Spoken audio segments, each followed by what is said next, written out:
A pleasure to meet y'all at last. Today, it's June 30th, 2024, and as some of you might have suggested, well, there comes a time where I eventually had to talk about something brand new in regards to movies. It's technically been a tradition since day one in the Talk About It universe, or TAIU for short, where I talk about something brand new in regards to movies, whether it's a theatrical release or an exclusive to a certain streaming platform.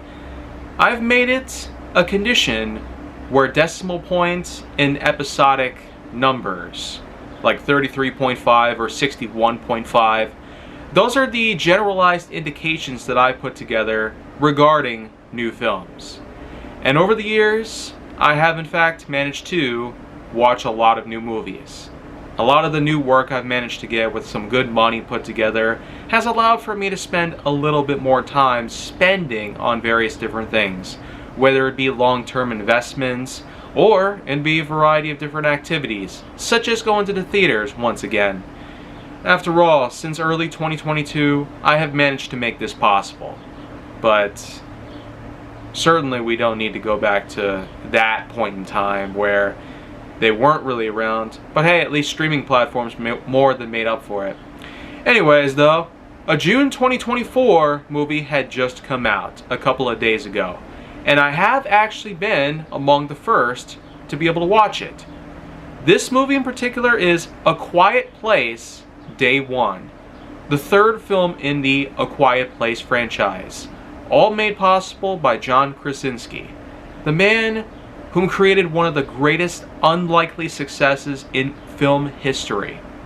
In 2018 alone, A Quiet Place was regarded as a movie with a pretty low budget of only around $2 million, but had succeeded in making over 100 times its budget in the box office, which that alone was an insane record, contrary to many other multiplication efforts made by other films. But this certainly was an unlikely success. It was followed in 2020 by a sequel, A Quiet Place Part 2, and then, here in 2024, we have a third film. Although this one actually acts more like a prequel.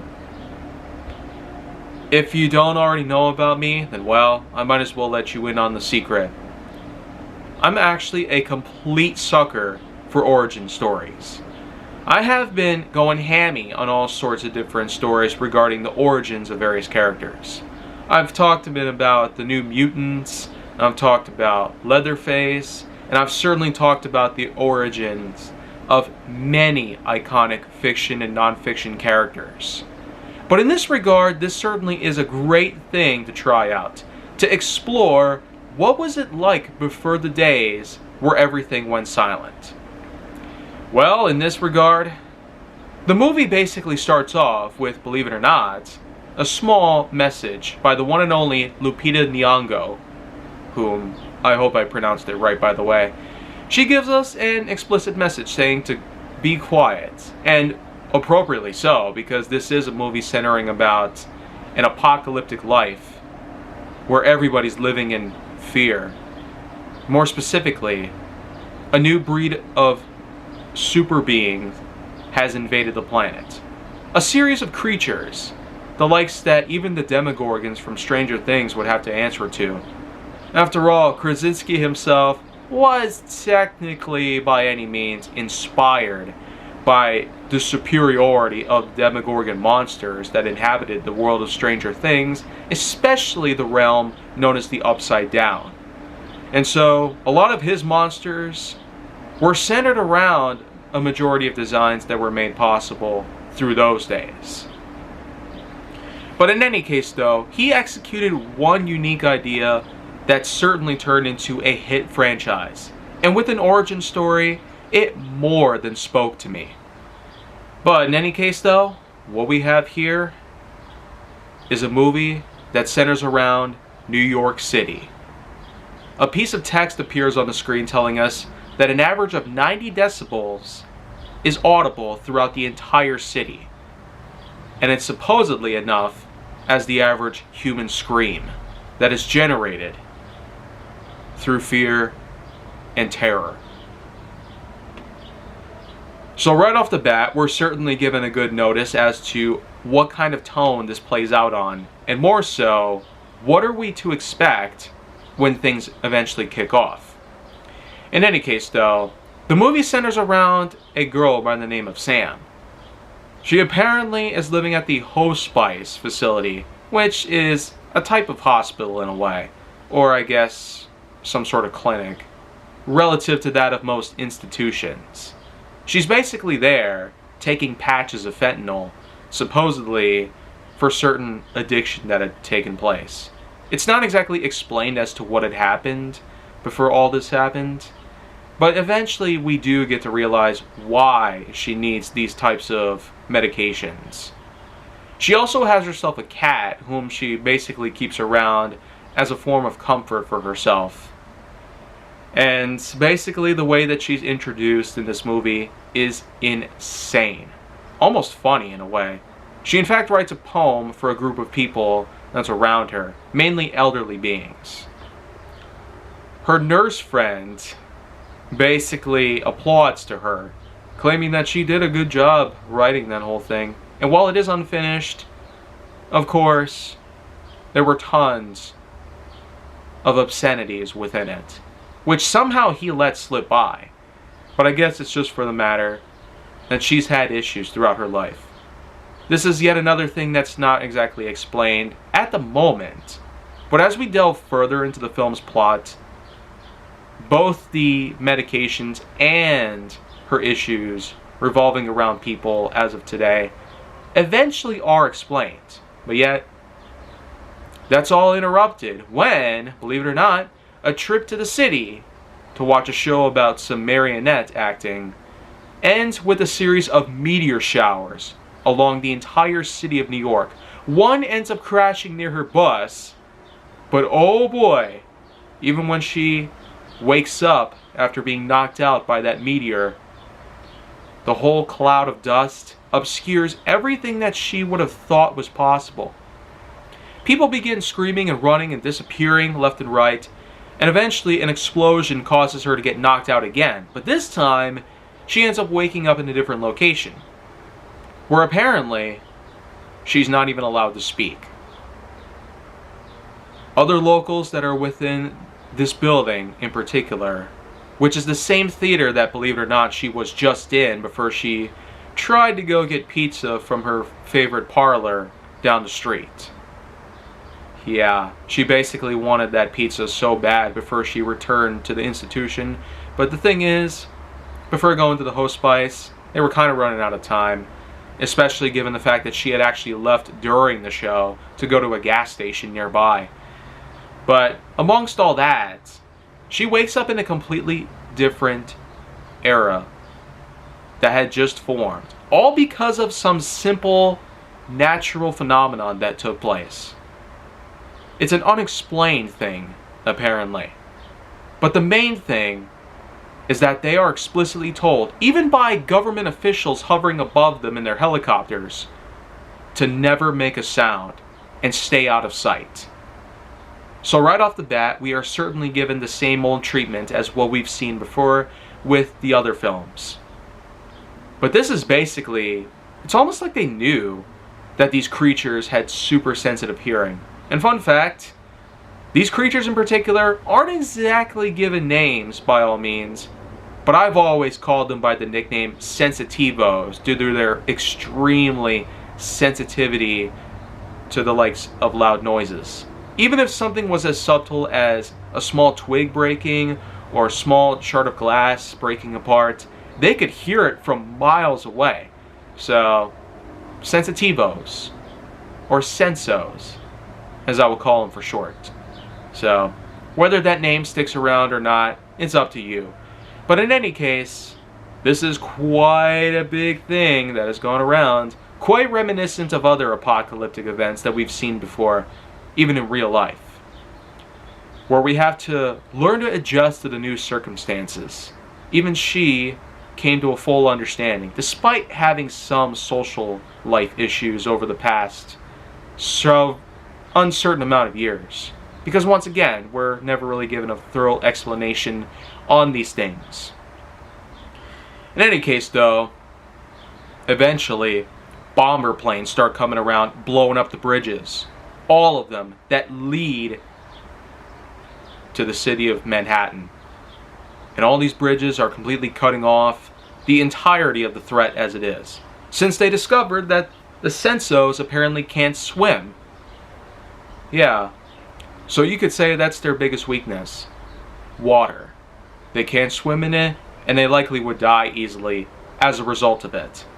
This is something that we're never quite sure of, as opposed to what we've seen in the first two films. But hey, at least we are given the full establishment as to what good weaknesses are there, in case they need to defend themselves with something. But in any case though, Sam as well as the nurse, they both try to make the best of things as they are. Eventually a generator starts going out and they both try to investigate and try to shut it off before the Sensos catch up to them. Unfortunately, even though he manages to turn off the generator, he's a little too late. A Senso grabs onto him and Sam is mortified by this. Somebody that she practically knew as a friend, even if that wasn't entirely true. Well, this was somebody that she had known for a while and had pretty much conformed to. It's the same kind of generalized feeling that most people would have whenever they lose a certain loved one, by all means. Though this probably wasn't as much of a deal to her as she would have suspected. Anyways though, more time passes until eventually, one day, all the survivors of Manhattan all start walking down the street as gingerly and quietly as possible. This probably is one of the largest groupings of people to walk down the street. Yet they do it so well, not a single Senso manages to catch up to them. That is, until a piece of rubble crumbles down to the ground. This attracts lots of Sensos, and it really ushers in loads of chaos down the streets. Sam eventually tries to make a run for it, hides underneath a vehicle, and ends up getting pinned to it, but thankfully she manages to escape. Her cat ends up on the run as well, and later, the cat actually finds a guy whom apparently was trapped underneath the water in a subway station. Yeah, I bet you didn't know. A random guy appears out of nowhere from the water inside the subway. So, if that's not crazy enough, I don't know what is. But in any case though, what we have here is someone whom eventually becomes important to the plot. Somehow, some way. He just randomly appears out of nowhere and just steals the show almost. He's led directly to Sam, and they both eventually find their way out of the rain as it begins to come down, where they can actually talk to each other and discuss things in hand. She tries to tell him not to follow him. They introduce each other. Apparently, this guy's name is Eric. He comes from England, apparently on law school related business. Came to the city of New York. Of all places he could have gone to, and of all things that New York had to have was some sort of apocalyptic invasion full of Senso creatures. The same kind of creatures that we've seen before then, whom are extremely sensitive to noise. But of all things, they probably didn't know what was going on. I mean, we just saw that there were meteors around. Maybe that's where the Sensos originated from. Some origin out there in space. And they hitched a ride on floating rocks that crash land on Earth. I don't know how else to make sense on that part, so it's just something that's open to some speculation. But, of course, they eventually make way back to her old apartment. The apartment that had now been abandoned for some time. She apparently was still trying to find some stuff that she had left around. They eventually stick around for the night, and as the thunder and lightning rage down, they scream. That, I feel like, was a bit disturbing. What exactly was the significance with Eric and Sam just screaming out in the air? Maybe it's because of the fact that they've had to suppress a lot of stress and anger the whole time since this whole phenomenon began? Who really knows?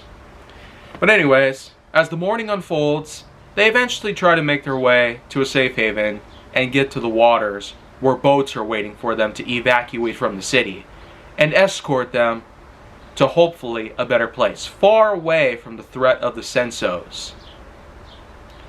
They also try to make their way over to Patsy's Pizzeria Parlor, the same pizzeria parlor that Sam had been trying to get to for days, just to at least have one slice of her old life.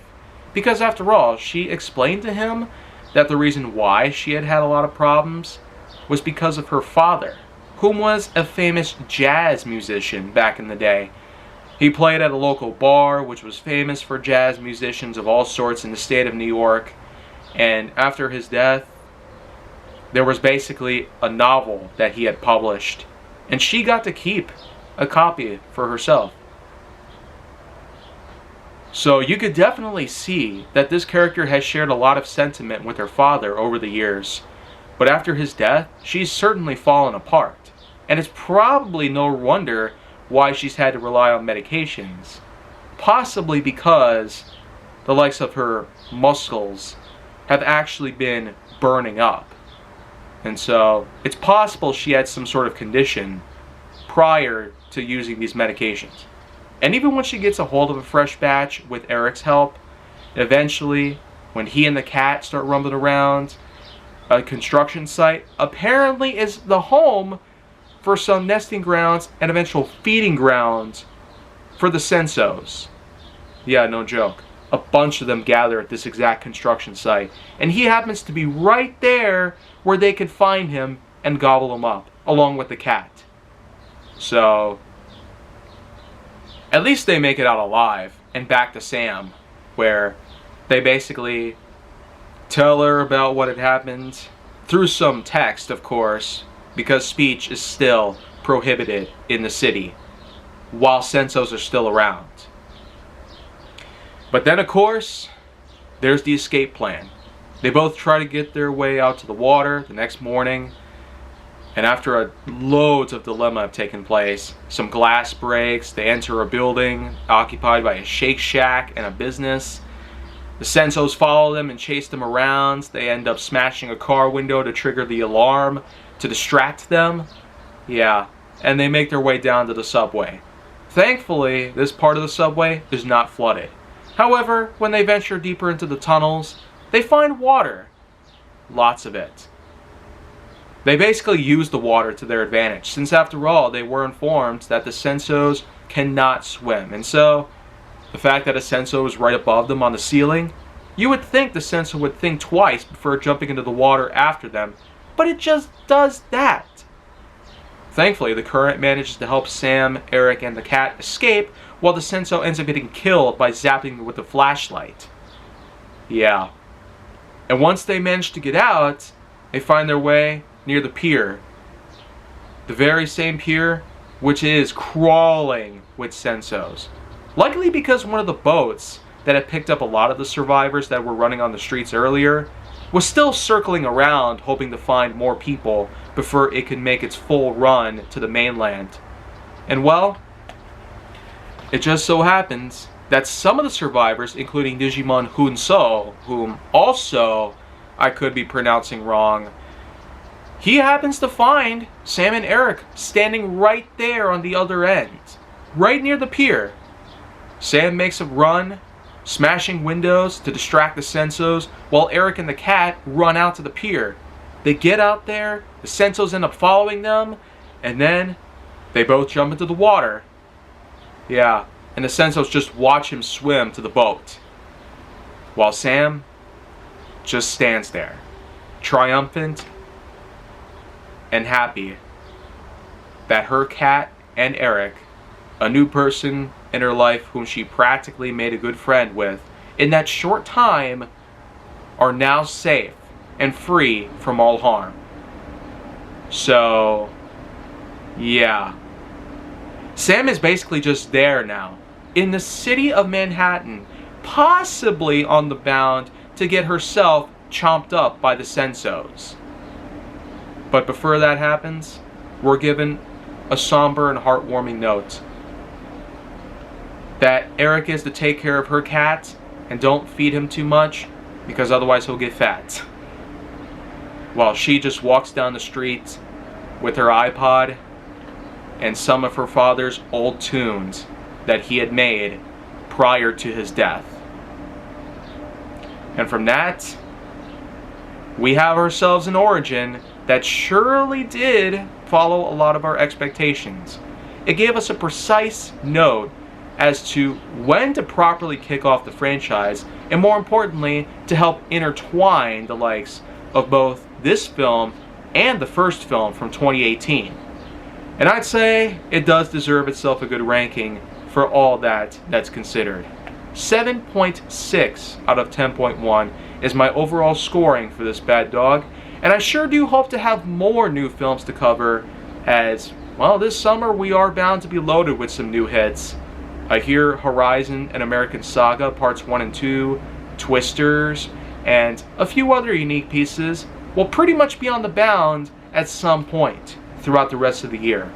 And because I mainly do films I'm willing to talk about again twice a week, and I plan on doing many films I'm willing to talk about episodes, I'll probably have plenty of bonus episodes to cover. So with that in mind, thank you very much for watching. And make sure to like, subscribe, comment, follow me wherever you can find me, and stay on the Hollywood side for more content.